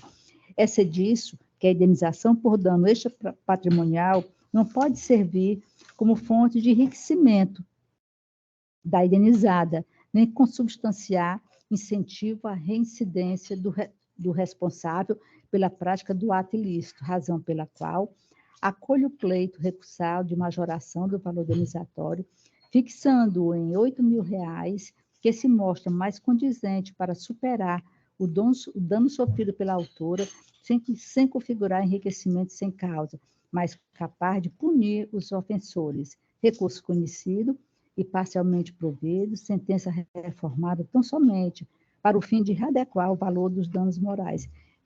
É como voto, senhor presidente e eminentes pares. Embargador Everardo Lucena. Acompanho integralmente a eminente relatora. Eu também acompanho integralmente. E trocando o resultado, a Câmara, unanimidade, conhece o recurso para dar parcial provimento. Temos a julgamento 674, apelação número 0200-398, 36, 2022, 8060070. Apelante Isabel Bezerra Alcântara, apelado Banco Settler, S.A. A relatoria do eminente desembargador Paulo Ayrton e a doutora Jaiane de Moura Lopes está escrito pela parte apelante. É online. Doutora Jaiane. Bom dia, desembargador. Bom dia. Passo a palavra ao eminente relator. Bom dia, doutora Jaiane. Bom dia. Vossa senhoria dispensaria a leitura do relatório? Sim, excelência. Eu estou vendo aqui que o julgamento favorece sua... Vossa senhoria representa a Isabel Bezerra Alcântara, né? Isso. Então, favorece a sua constituinte. Eu estou julgando o recurso prejudicado e acolhendo a preliminar. Vossa senhoria dispensaria a leitura, a citação oral? Dispensa, excelência. Ok, muito obrigado. Obrigada. Então, não obstante, por necessidade de dilação probatória, não avancei no mérito da demanda neste momento processual. E acolhendo a preliminar de cessamento de defesa para anular a sentença e determinar o retorno dos autos ao juiz de origem para a realização da prova pericial grafodocumentoscópica, cujos ônus da produção compete ao réu, prejudicados os demais temas do apelo nobre. É como voto, presidente, eminentes pares. Como vota a desembargadora Fátima? Acompanhando o eminente relator. Desembargador Everardo. Também acompanho o eminente relator. Resultado, a Câmara, unanimidade, acordou em julgar o recurso prejudicado. Preliminar de nulidade acolhida. Câmara agora para julgamento do 614. Apelação 0200 147 02 2008 06001. Apelante Marcos Almeida de Carvalho, apelado. Fundação dos Economiários Federais, o CEF. O doutor Iago Moreira está inscrito para sustentação oral pela parte apelante. Passo a palavra à eminente relatora. Pois não, senhor presidente. Doutor Iago, bom dia. O senhor dispensa a leitura do relatório? Então, o senhor tem a palavra para, no tempo regulamentar, apresentar a sua sustentação oral. Bom dia, eminente desembargador Inácio, presidente dessa turma, a doutora relatora, doutora Maria de Fátima, a doutora Kátia, a quem saúdo os demais serventuários dessa turma e a colega advogada aqui presente. Trata-se de uma ação contra a FUNCEF referente aos planos de pensão e previdenciários dos funcionários da Caixa Econômica Federal. Como vocês sabem, nos últimos anos, teve em vários planos de órgãos públicos, como a Caixa, Petrobras, o próprio Banco do Brasil, algumas alterações com relação a valores que esses fundos teriam para bancar os funcionários após a sua aposentadoria. E nisso, foi-se imposto a esses funcionários de forma, ao meu ver, arbitrária, porque eu tenho dentro de casa meu pai, que é funcionário da Petrobras, que hoje paga um valor até bastante alto para a devolução desses rombos que foram realizados nesses fundos, e de modo que o apelante, nesse caso aqui, ele se insurgiu contra esse pagamento e pediu para que se fosse retirado do fundo o seu nome e que deveria receber o valor referente ao que ele já tinha pago ao fundo. Só que o magistrado de ACO não entendeu o nosso pedido e acabou julgando improcedente nossa ação, não devolvendo os valores que eram devidos ao nosso cliente e também condenando o cliente a pagamento de honorários em 10%. De modo que a gente vem insurgir contra essa decisão de primeiro grau para que seja feita a reforma do mesmo, seja devolvido os valores ao nosso cliente, que é devido para ele, bem como seja retirado essa condenação de 10%, visto que o apelante é aposentado já do banco, já tem sua renda bastante comprometida, então a gente pede que seja visto essa questão da condenação também. Essa é a minha sustentação, agradeço a todos e tenham um bom dia. Relatora. Passo então a leitura do projeto de ementa que está assim lançada. Apelação cível, ação de restituição, combinado com danos morais, previdência privada, pedido de devolução dos valores cobrados a título de extraordinária, sentença de improcedência, recurso do autor, preliminares em contrarrazões, impugnando a justiça gratuita, ausência de comprovação da alteração da capacidade financeira da parte em arcar com as custas, ônus da prova do impugnante, gratuidade mantida. Alegação de ofensa à dialeticidade, recursal, tese afastada, impugnação específica aos fundamentos da decisão, preliminar rejeitada, mérito, o resgate das contribuições está adstrita ao regulamento do plano previdenciário. Havendo migração de plano de benefícios, o beneficiário renuncia a quaisquer direitos e obrigações que tenha como fundamento o regime anterior. Recurso conhecido e improvido. Sentença mantida. Trata-se de apelação civil interposta objetivando a reforma da sentença prolatada nos autos da restituição, combinado com danos morais, que julgou improcedente os pedidos formulados na inicial, por entender que o autor não faz jus à devolução dos valores cobrados a título de contribuição extraordinária, uma vez que tal medida é assegurada por lei e visa garantir a ordem financeira e atuarial da Fundação Ré. 2. Da impugnação à gratuidade da justiça levantada em contras-razões. Não obstante a possibilidade da parte adversa oferecer impugnação à justiça gratuita, o ônus de provar a suposta alteração na situação financeira do impugnado é do impugnante, mediante a juntada ao processo de documentos que justifiquem a revogação do benefício. Em caso, é válido anotar que a fundação apelada impugnante não juntou ao feito documentos que comprovem cabalmente a necessidade da revogação do benefício da gratuidade judiciária concedida à parte recorrente. A folha 491, pelo juiz Wacó. Destarte, rejeita-se a preliminar suscitada. Da ofensa à dialeticidade recursal suscitada em contras-razões. No caso concreto, o apelante indicou claramente o motivo pelo qual entende que a sentença deve ser reformada, de modo que houve impugnação específica ao fundamento da decisão. Ademais, a repetição do teor da inicial nas razões da apelação civil não ofende o princípio da dialeticidade, quando puderem ser extraídos do recurso as razões e a intenção de reforma da decisão, o que se verifica no caso em comento, preliminar afastada. Do mérito.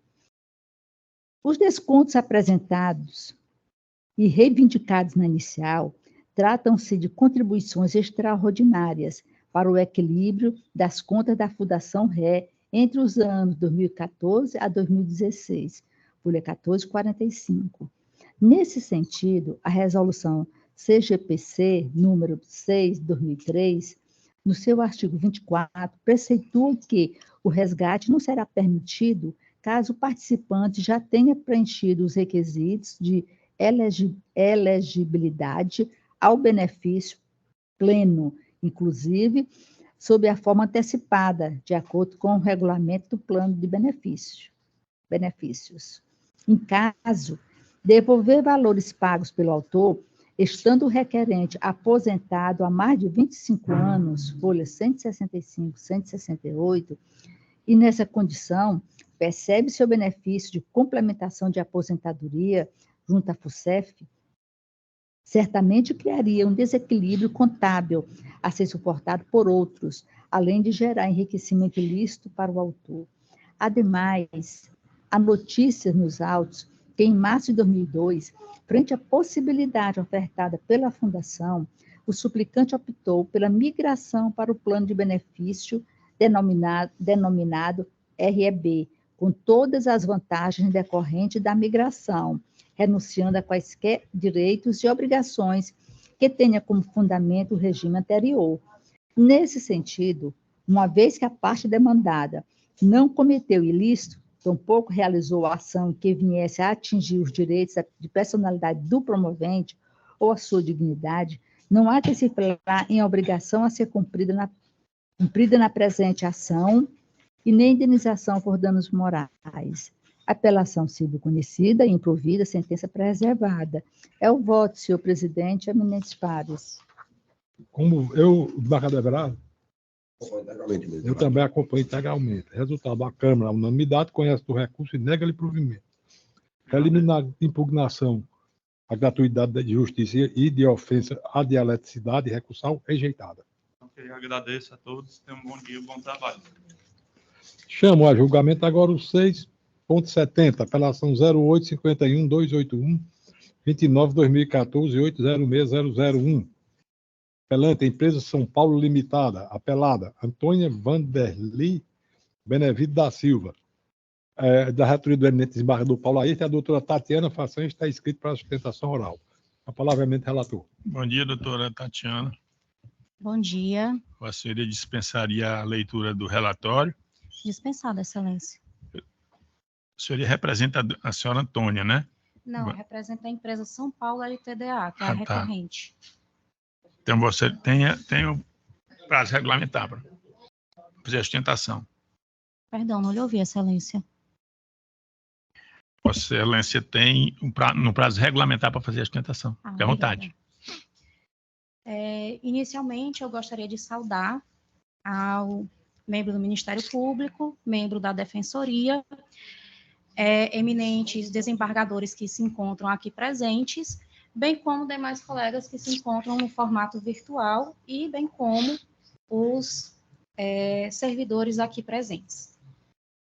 O presente caso versa de uma ação de indenização material e moral ajuizada pela parte recorrida, na qual decorre de um acidente de trânsito no dia 13 de abril de 2011, por volta das 15h30, na Avenida Osório de Paiva.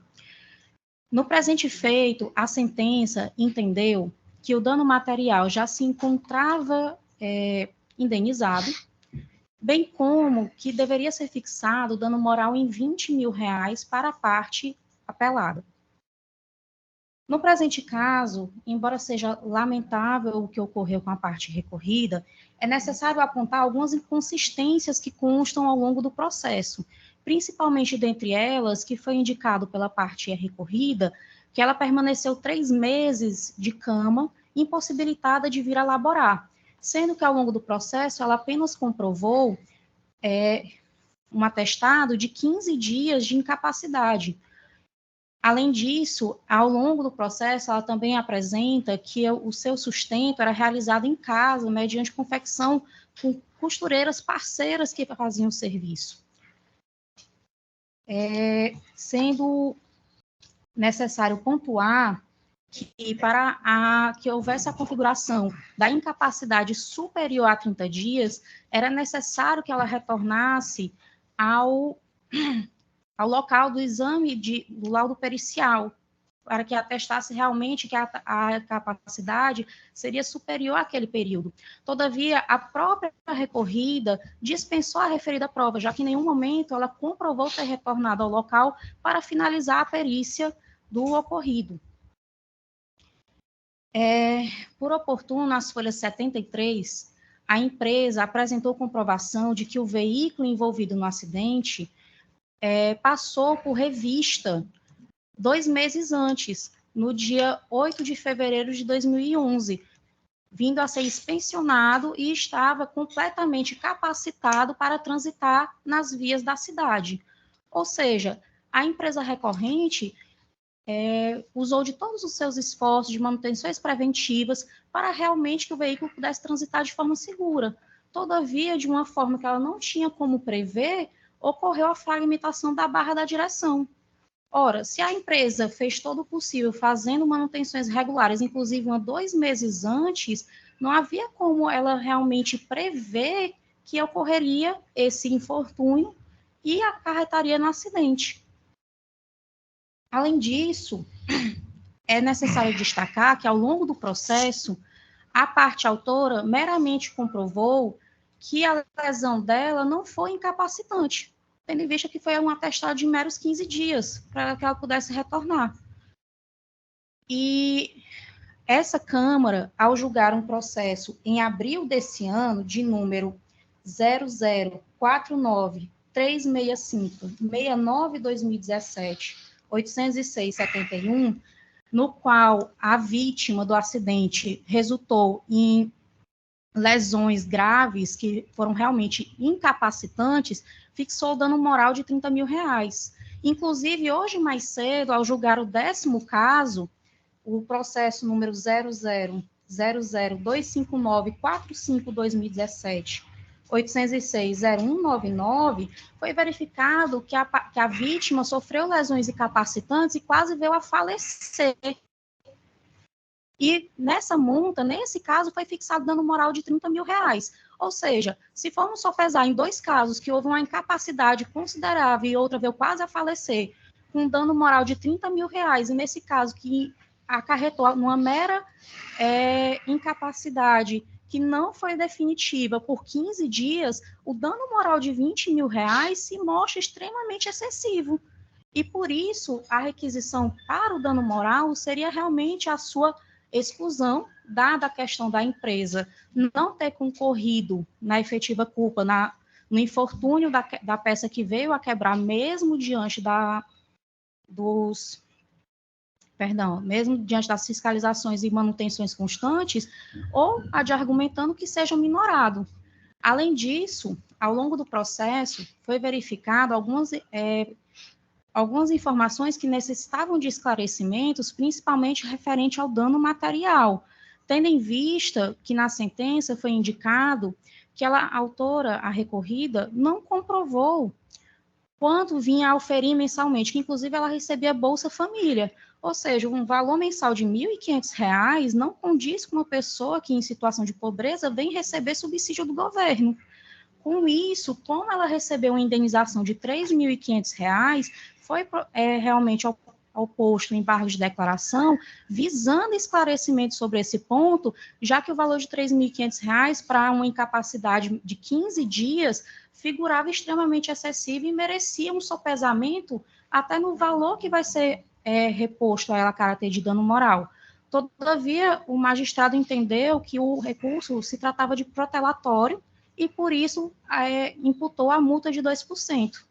Com isso, eu gostaria de finalizar meus argumentos, requisitando a vossas excelências que seja realmente excluído o dano moral ou, de uma forma argumentativa, a sua minoração, bem como a exclusão da multa de litigância que foi aplicada. Obrigada. Senhor presidente, muito obrigado.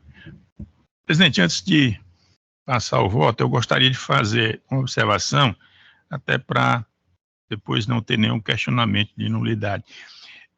Teve 2 votos da desembargadora Fátima que eu votei antecipadamente, e nós não estamos em sessão estendida. Então, eu quero tornar sem efeito, já que Vossa Excelência e o desembargador Everardo acompanharam a desembargadora Fátima. Então, tornar sem efeito o voto provisório que eu teria acompanhado, porque constou aqui no relatório. É só essa correção para depois não gerar nenhuma nulidade. A doutora Kátia vai esclarecer, não é? Com relação ao... Doutora Fátima, eu votei em 2 processos da desembargadora Fátima, doutora Kátia. Para evitar alguma nulidade, eu estou tornando sem efeito o meu voto, já que foi regularizado em sessão com o voto do desembargador Everardo e do desembargador Inácio. O sistema está ok. Está ok, né? Tá. Então, O sistema está certinho. Só foi alteração mesmo, só na digitação. Mas aí eu peço que torne sem efeito o meu voto. Porque no sistema ele votou. Eu votei no sistema. No sistema ele votou. Estava no sistema 2 processos da desembargadora Fátima que ele votou. Por isso que ele está chamando a atenção para isso. Pois tornar sem efeito o voto dele. Já que foi regularizado em sessão com o voto dos eminentes desembargadores. Isso. Então, eu vou passar para o procedimento. Processo civil, apelação civil, ação de indenização por danos morais e materiais, acidente de trânsito, transporte coletivo, quebra de peça do ônibus, responsabilidade civil objetiva, excludente de responsabilidade afastada, danos morais mantidos, multa por embargos de declaração protelatórios, objetivo de rediscussão da causa, mantida recurso conhecido de desprovido, sentença reformada de ofício quanto aos consectários legais, matéria de ordem pública.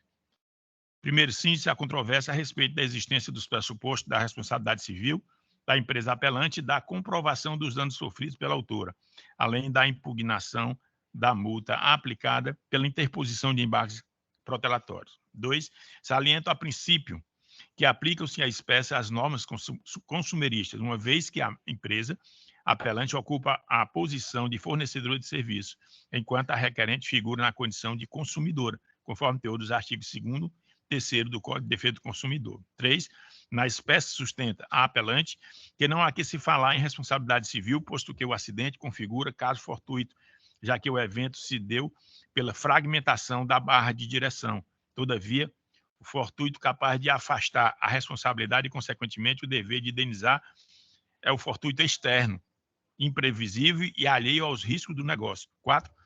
Insere-se a demanda em hipótese de responsabilidade objetiva da empresa de transporte, que só poderia ser afastada se comprovar a existência de força maior ou fortuito externo, inexistência de efeito do serviço prestado ou culpa exclusiva do consumidor ou de terceiro, o que não restou evidenciado das provas colacionadas ao processo.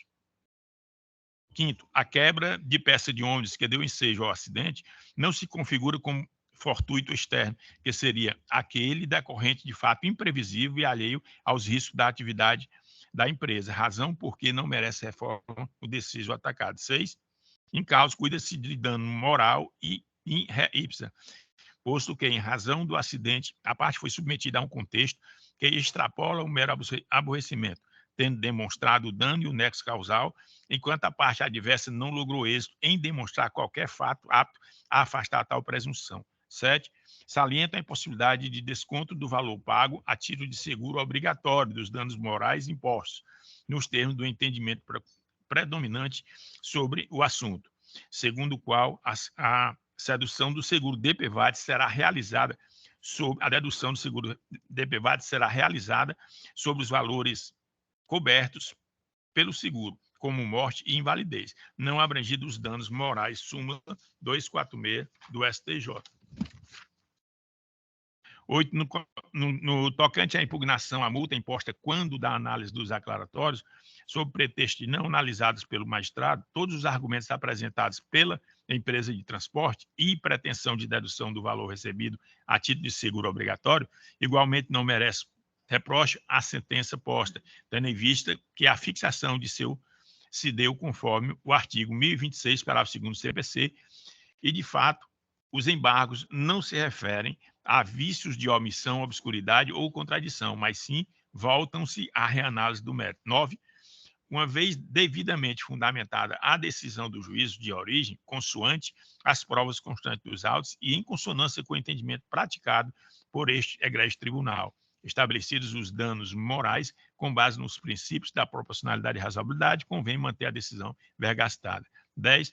Todavia, de ofício, por se tratar de matéria de ordem pública, e por bem retificar a sentença apenas no que toca à atualização monetária do valor indenizatório para adequá-la ao que vem sendo decidido neste egrégio tribunal e se encontra sumulado pelo STJ, sendo o marco temporal para fim de correção monetária a data do arbitramento, nos termos da súmula 362 do STJ, e para os juros legais de 1% ao mês a partir da citação. Deixe de majorar os honorários sucumbenciais em observância ao artigo 85, parágrafo 11 do CPC, posto que já foram fixados na origem no percentual de 20%. Isto posto, é por bem conhecido o presente recurso para negar provimento, reformando, todavia, a sentença de ofício apenas quanto aos consectários legais em relação aos danos morais, fixando correção monetária pelo INPC a partir do arbitramento e juros de mora devidos à razão de 1% ao mês, a partir da citação, ambos incidentes até o cumprimento da obrigação, mantendo os demais termos da decisão recorrida. É com voto, presidente Eminentes Pares. Pagadora Fátima. Pois não, senhor presidente.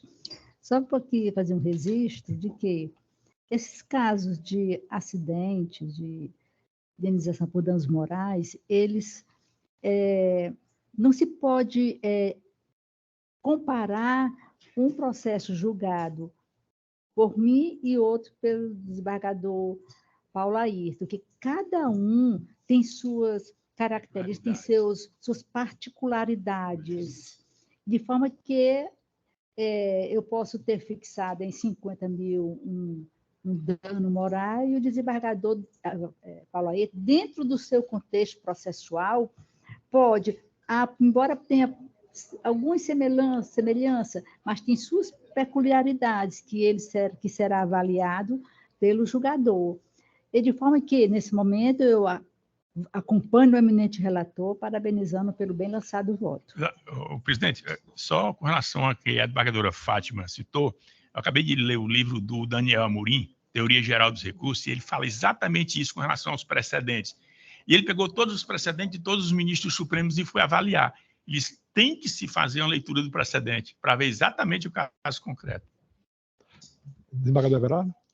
Eu também acompanho integralmente a mente relator e faço essa ressalva. Às vezes a gente usa uma jurisprudência e a gente quer casar com um caso que tem um trechozinho da jurisprudência que fala, mas o caso é totalmente diferente. Quer dizer, a jurisprudência, na maioria das vezes, ela ilustra um tópico, mas não é uma luva para o processo, né? Acompanho integralmente o relator. Isso daí é um fato, que é o seguinte, todos nós sabemos que essas provas, nesse tipo de processo, tem a parte material, que é a parte pericial, e tem a parte testemunhal. E, como se diria, o dedo da mão não são iguais, né? Cada caso é um caso. Você vai ter a jurisprudência que pode ser semelhante, mas, como você disse, sempre tem uma diferença. É como dois irmãos, até gêmeos tem diferença. Então, você tem que analisar. E proclama o resultado. A Câmara, unanimidade, conhece o recurso e nega-lhe provimento. Agora, vamos agora aos processos retirados de mesa. Embargadora Maria de Fátima Melo Loureiro, que hoje foi a campeã, mas teve sorte porque faltaram vários. Eu digo que ela vai ser a campeã hoje. 118, apelação civil 101-21, 66545, 2017, 806001. 619, apelação civil 0141552244, 2019, 806001. Apelação 620, apelação civil 0179550, 85, 2015, 806001. Apelação 621, apelação civil 0019 857 92 2017 8060034. 139, apelação civil número 0011 093 62 2016 8060096. Processo retirado de pauta da minha relatoria, a apelação civil 0025 252 19 2007 8060001. Isso daqui eu tirei para julgar monocrático, as partes desistiram. Fizeram um acordo e desistiram do recurso. Eu agradeci muito. Desembargador Everardo Lucena, 671, apelação civil 04 29 567 20 2010 806001. Todos os demais processos pautados para esta sessão, que foram julgados por votos provisórios, agora são considerados definitivos por unanimidade, de acordo com os votos dos eminentes relatores. Desembargador Paulo, conclusão final. Só mais uma vez parabenizar Vossa Excelência pela condução dos trabalhos, tudo como sempre corre dentro da normalidade, e desejar a todos um restante dia excelente e o restante da semana. Desembargadora Fátima. Igualmente, parabenizando Vossa Excelência pela condução dos trabalhos. Desejar uma tarde daqui a pouco plena de paz, saúde, e um retorno, se Deus quiser, quarta-feira, cheios de energia, muita disposição e serenidade para executarmos mais uma pauta. Desembargador Lucena. Mas, presidente, parabenizando pela excelente condução dos trabalhos, certo? E desejar a todos também um excelente resto de semana, e um final de semana também que se avizinha aí. Ok, e eu declaro encerrada a sessão. Até quarta-feira, como pediu a desembargadora Maria de Fátima.